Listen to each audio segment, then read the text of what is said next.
I want to talk about bubble teams, Rocco, True. and I want to start with Indiana. How far are they from the bubble with this win over Purdue? They're now 16-11 on the season. Their metrics are not the best that we've ever seen. They got a couple good wins. They won in the Breslin Center. Is there a real chance that Indiana can make the NCAA tournament? There is. You could actually take them now if you wanted to. They have a very similar resume as Oklahoma last year. I don't know how much you remember of that, but they were 4-12 in Quad 1, and they were about to get in until all those bids got stolen. Right now, Indiana's 4-11.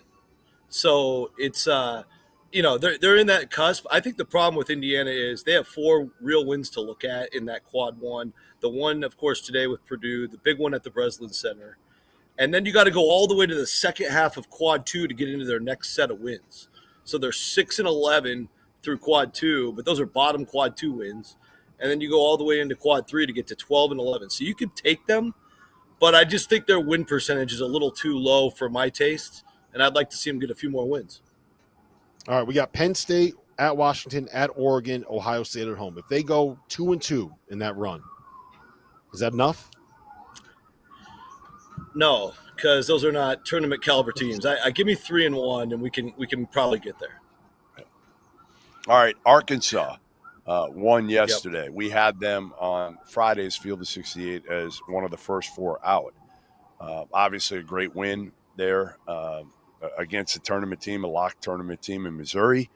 Where does that put John Calipari's Razorbacks right now? Yeah, I think they're still fighting the wins and losses battle. They're right now 4-9 in Quad 1, so a little better than Indiana. But when you look at those, I call them meaningful games when you get rid of Quad 4. So you get rid of Quad 4, and Arkansas is still 2 under 500. What they're telling the committee is that they're still, from a full body of work standpoint, a losing team that you probably shouldn't select. But at the same time, we're watching these games. We see this team growing and getting better, picking up big wins, as you do in that league. But I still think they probably need to finish 3-1 to feel good about their chances. I don't know if 2-2 is going to be enough, just because you have to factor in so many other variables. Bids are probably going to get stolen in some of these tournaments, whether it's the WCC. Like, I pay attention to WCC. The American's obvious. The Atlantic 10 might have one. The Big West could have one. So I just think if you're an Arkansas fan, set yourself up for realistic expectations. You got to have a 3-1 finish. But I like their finishing schedule. I know they get South Carolina, Vanderbilt, Texas in there. So some very winnable games. So the Hogs are going to tell us if they belong or not down the stretch here.